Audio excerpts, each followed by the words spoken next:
നമ്മൾ മുമ്പത്തെ വീഡിയോയിൽ നമ്മുടെ എക്സലിൻ്റെ ഒരു ബ്രീഫായിട്ടുള്ള ഇൻ്റർഫേസിൻ്റെ ഇൻട്രഡക്ഷൻ കിട്ടി. നമ്മൾ മുമ്പേ പറഞ്ഞിരുന്നു നമ്മളിനി ഓരോ ഭാഗവും ഒന്ന് ക്വിക്കായിട്ട് ഒന്ന് നോക്കാൻ പോവാം. ഇപ്പം നമ്മൾ ആദ്യം നോക്കാൻ പോകുന്നത് ക്വിക്ക് ആക്സസ് ടൂൾ ബാർ ആണ്. നമുക്കറിയാവുന്നതുപോലെ നമ്മളുടെ ഈ ഒരു ഭാഗമാണ് ക്വിക്ക് ആക്സസ് ടൂൾ ബാർ. ഈ ക്വിക്ക് ആക്സസ് ടൂൾ ബാർ എന്തിനാണ് ഉപയോഗിക്കുന്നതെന്ന് ചോദിച്ചു കഴിഞ്ഞാൽ QAT quick access tool bar എന്ന് പറയുന്ന ഭാഗം നമ്മൾ ഇമ്പോർട്ടൻ്റ് ആയിട്ടും കൂടുതൽ ഓഫ്റ്റൻ ആയിട്ടും യൂസ് ചെയ്യുന്ന ടൂളുകളെ നമുക്ക് അവിടെ കൊണ്ട് ആഡ് ചെയ്യാൻ പറ്റും. ഇപ്പോൾ ഉദാഹരണത്തിന് ഞാനിപ്പോൾ ഒരു ടൂൾ എടുക്കണമെന്നുണ്ടെങ്കിൽ, ഇപ്പോൾ ഫോർമുലയിലെ ഒരു ടൂൾ എടുക്കണമെന്നുണ്ടെങ്കിൽ ഞാനിവിടെ ഫോർമുലയെ വരണം, പിന്നെ ടൂൾ ഇങ്ങനെ തപ്പിപ്പോകണം. പ്രത്യേകിച്ച് എനിക്ക് അറിയത്തില്ലെന്നുണ്ടെങ്കിൽ തപ്പി പോയി ഈ ടൂളാണ് എനിക്ക് വേണ്ടതെന്നുണ്ടെങ്കിൽ അത്രയും സമയം പോയി. പക്ഷേ ഒന്ന് ചിന്തിച്ച് നോക്കി, ഈ ഒരു ടൂള് ഈ ക്വിക്ക് ആക്സസ് ടൂൾ ബാറിലുണ്ടെങ്കിൽ നേരെ മൗസ് കൊണ്ടുവരുന്നു, എനിക്ക് ക്ലിക്ക് ചെയ്താൽ മതി. അപ്പോൾ നിങ്ങൾ ഈ കാണുന്ന ഏത് ടൂളും നമുക്ക് ഈ ക്വിക്ക് ആക്സസ് ടൂൾ ബാറിൽ കൊണ്ടുവരാൻ പറ്റും. അതാണ് ക്വിക്ക് ആക്സസ് ടൂൾ ബാറിൻ്റെ പ്രയോജനം. ഇപ്പോൾ ഉദാഹരണത്തിന് നമ്മളിപ്പോൾ ഇവിടെ ഹോം ടാബിൽ നിൽക്കുകയാണെന്ന് വിചാരിക്കുക.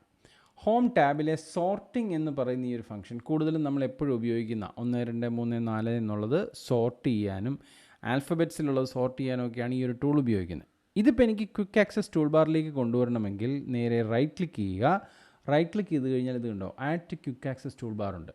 ഞാനിപ്പോൾ ആഡ് ചെയ്യാൻ പോവാണ്. അപ്പോൾ നിങ്ങൾ ശ്രദ്ധിച്ചോ, ആഡ് ചെയ്തു. A to C എന്ന് പറയുന്ന സോർട്ടിങ് ഇവിടെ വന്നു, കണ്ടോ. അപ്പോൾ ക്വിക്ക് ആക്സസ് ടൂൾ ബാറിൽ എനിക്ക് ഇഷ്ടമുള്ള ടൂളുകൾ വേഗം കൊണ്ടുവന്നിടാൻ എനിക്ക് പറ്റും. അതാണ് അതിൻ്റെ പ്രത്യേകത. ഇതുണ്ടോ, add to quick access tool bar. ഇപ്പോൾ കളറിങ്ങിൻ്റെ ഒരു സെക്ഷൻ ആണെങ്കിൽ അതെനിക്കിവിടെ ആഡ് ചെയ്യാൻ പറ്റും. അപ്പോൾ ഇതാണ് ക്വിക്ക് ആക്സസ് ടൂൾ ബാറിൻ്റെ പ്രത്യേകത. ഇനി ഇതെങ്ങനെയാണ് വർക്ക് ചെയ്യുന്നതെന്നുള്ളത് കാണിച്ചു തരാം നിങ്ങളെ. ഞാനിപ്പോൾ ഒരു നമ്പർ ചുമ്മാ റാൻഡമായിട്ട് എഴുതുകയാണ് ഇവിടെ. അപ്പോൾ ഇത് നിങ്ങൾക്ക് കാണാൻ പറ്റുന്നത് പോലെ കുറേ നമ്പറുകളുണ്ട്. അപ്പോൾ ഇത് ഞാൻ സെലക്ട് ചെയ്യുന്നു.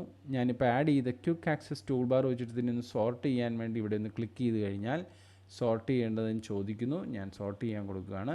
ഇതാ സോർട്ട് കൊടുത്തു. ഇപ്പോൾ ലാസ്റ്റ് ഗ്രേറ്റർ നമ്പറിൽ നിന്ന് ലോവർ നമ്പറിലേക്ക് സോർട്ട് ചെയ്തുകൊണ്ടോ.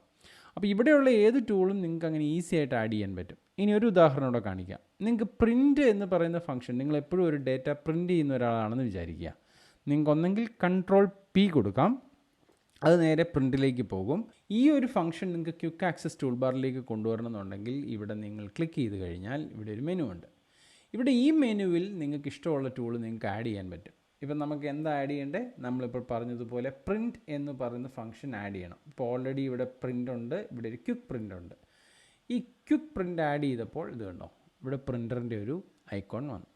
അപ്പോൾ എനിക്കിനി പ്രിൻറ്റ് ചെയ്യണമെന്നുണ്ടെങ്കിൽ ഞാൻ നേരെ ഈ ക്വിക്ക് പ്രിൻ്റ് കൊടുത്തു കഴിഞ്ഞാൽ നേരെ പ്രിൻ്ററിലേക്ക് പോവാണ്.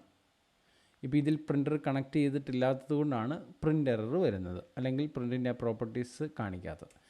അപ്പം നിങ്ങൾക്ക് മനസ്സിലായെന്ന് വിചാരിക്കുന്നു. ക്വിക്ക് ആക്സസ് ടൂൾ ബാർ എന്ന് പറയുന്നത് നിങ്ങൾക്ക് ഇഷ്ടമുള്ള ടൂളുകൾ ആഡ് ചെയ്യാം. ഇവിടെ ഒരു ഡ്രോപ്പ് ഡൗൺ മെനുവിൽ ക്ലിക്ക് ചെയ്ത് കഴിഞ്ഞാൽ ഇവർ തന്നെ കുറേ ടൂൾ കൊടുത്തിട്ടുണ്ട്. ആ ടൂളുകൾ നിങ്ങൾക്ക് ക്വിക്ക് ആക്സസ് ടൂൾ ബാറിലേക്ക് ആഡ് ചെയ്യാം.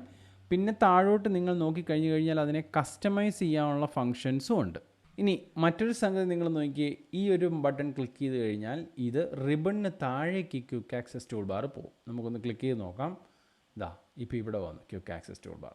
അപ്പോൾ നിങ്ങൾക്ക് എവിടെയാണ് വേണ്ടതെന്ന് വെച്ച് കഴിഞ്ഞാൽ നിങ്ങൾക്ക് തന്നെ ഇതിനെ അഡ്ജസ്റ്റ് ചെയ്യാൻ പറ്റും. ഞാൻ തിരിച്ച് വീണ്ടും മുകളിലേക്ക് കൊണ്ടുപോവാണ്, കേട്ടോ. അപ്പോൾ അത് മുകളിൽ തന്നെ വന്നു. അപ്പോൾ ഈ രീതിയിൽ ക്വിക്ക് ആക്സസ് ടൂൾ ബാറിൽ നിങ്ങളൊന്ന് പരിചിതരാകുക. നിങ്ങൾക്ക് ഇതിനെ ഈസി ആയിട്ട് നിങ്ങൾക്ക് വേണ്ട ടൂളുകളൊക്കെ നിങ്ങൾക്ക് ഭാവിയിൽ നിങ്ങൾ ചെയ്ത് പോകുമ്പോൾ നിങ്ങൾക്ക് ഇഷ്ടമുള്ള ടൂളുകളൊക്കെ നിങ്ങൾക്ക് ക്വിക്ക് ആക്സസ് ടൂൾ ബാറിലേക്ക് നിങ്ങൾക്ക് കൊണ്ടുവരാൻ പറ്റും. ഇനി മറ്റൊരു സംഗതിയും കൂടി നിങ്ങളെ പഠിപ്പിക്കാം എന്ന് ഓർത്തത്, നിങ്ങൾക്ക് കീബോർഡ് ഉപയോഗിച്ചും ഡയറക്റ്റായിട്ട് ഈ ക്വിക്ക് ആക്സസ് ടൂൾ ബാറിലെ ഓരോ ഐക്കൺസിനെയും ആക്സസ് ചെയ്യാൻ പറ്റും. അതും ചിലപ്പോൾ ഈസി ആയിരിക്കും. നിങ്ങൾ വർക്ക് ഫാസ്റ്റായിട്ട് ചെയ്യുവാണെങ്കിൽ ചിലപ്പോൾ നിങ്ങൾക്ക് കീബോർഡ് യൂസ് ചെയ്യാം.